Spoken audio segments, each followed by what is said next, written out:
Hai, nama saya Mufti Zahar Solihin, panggilan Mufti.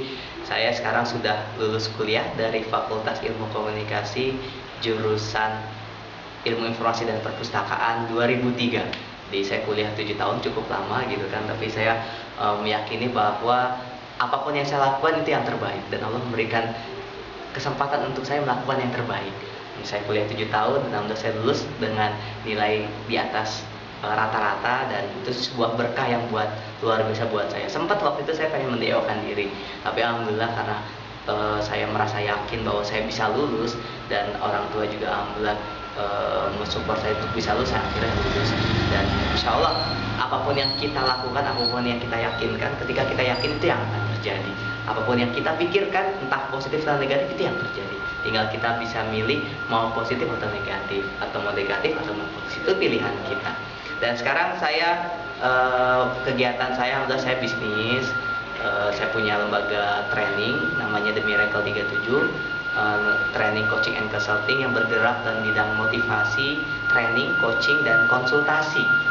Basic kita ada hipnosis dan NLP, dan alhamdulillah sudah banyak juga sama teman-teman membantu banyak orang keluar dari permasalahan-permasalahannya yang mungkin ada depresi, fobia, dan sebagainya. Ini sekalian promosi nih ya jadinya ya. Fobia, depresi, dan sebagainya. Bahkan kemarin ada orang yang sempat sudah tidak punya harapan, alhamdulillah beliau bisa berubah.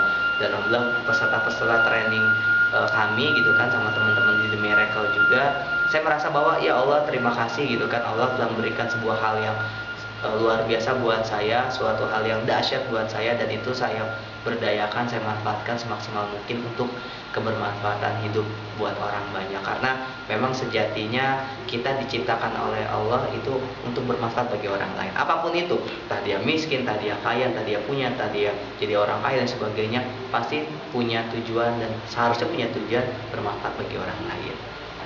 Seperti itu. Dan tetap semangat, karena semangatlah yang bisa menjadi mesin buat kita, karena semangatlah yang bisa menjadi pendorong buat kita. Karena kita manusia diciptakan emang punya pikiran dan perasaan, dan satu hal kenapa kita harus bahagia, kita harus menjadi tuan atas pikiran dan perasaan kita sendiri. Kalau misalnya kita jadi budak antara pikiran kita menjadi budak atas pikiran dan perasaan kita sendiri, otomatis kita jadi kemudian dikit-dikit ada lingkungan atau ada hal-hal yang terkait negatif, kita jadi ikut negatif. Nah, kita belajar, dan saya juga belajar, dan teman-teman juga belajar, insya Allah juga Dani belajar bagaimana caranya kita jadi tuan atas pikiran dan perasaan kita. Ketika kita mempunyai kemampuan itu, jadi tuan atas pikiran dan perasaan kita, kita bisa manage emosi apapun itu. Saya yakin setiap manusia seperti roda, emosinya kadang negatif, kadang positif. Ketika kita emosi negatif, kita harus pandai memanage emosi negatif itu menjadi sebuah hal yang memberdayakan dan akhirnya positif. Ketika kita punya emosi positif, sederhana, tinggal kita bagikan ke orang-orang emosi positif kita.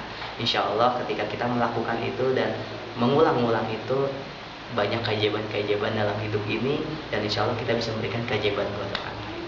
Mungkin kayak gitu kali ya. Terima kasih. Assalamualaikum warahmatullahi wabarakatuh. Semangat!